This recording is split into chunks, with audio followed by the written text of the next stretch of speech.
پاکستان کی معروف جامعہ university of central Punjab Lahore میں مولانا رومی کی 21ویں صدی میں اہمیت کے عنوان سے شاندار تقریب کا اہتمام کیا گیا۔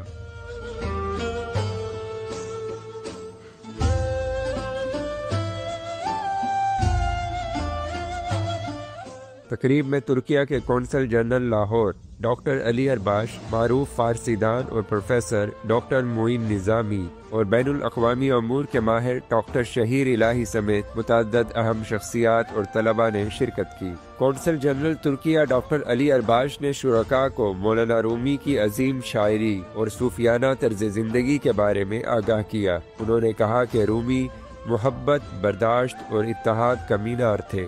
Rumi, a beacon of love, tolerance and unity, teaches us that our shared humanity outweighs our differences. Pakistan کے معروف فارسی دان اور پروفیسر ڈاکٹر معین نظامی نے رومی کے فلسفہ عشق کی اہمیت کو اجاگر کرتے ہوئے کہا کہ رومی نے خدا کی تمام مخلوقات سے محبت کا پیغام دیا۔ جلال الدین رومی کی نماز کبھی قضا نہیں ہوئی۔ اگر بلی بیٹھ کری ہے تو وہ اس کو ڈسٹرب نہیں کرتے تھے، نماز قضا کرتے۔ اس شخص کا حیوانات کے احترام میں یہ عدم ہے، اور تکریم جانور اس قدر اس کے دل اور دماغ میں راسخ ہے، تکریم انسانیت کا کیا عالم ہوگا اس کا۔ ڈاکٹر شہیر الہی نے رومی کے صوفیانہ افکار پر گفتگو کرتے ہوئے کہا کہ مولانا رومی آپ کو ہونے کا عمل سکھاتے ہیں۔ جلال الدین بلخی المعروف رومی رحمت اللہ علیہ آپ کو ہونے کا عمل سکھاتے ہیں۔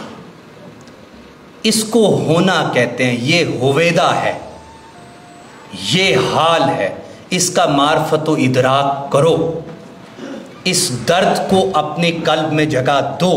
تقریب کے اختتام پر UCP انتظامیہ کی جانب سے معزز مہمانوں اور طلباء میں شیلڈز اور سرٹیفکیٹس تقسیم کیے گئے۔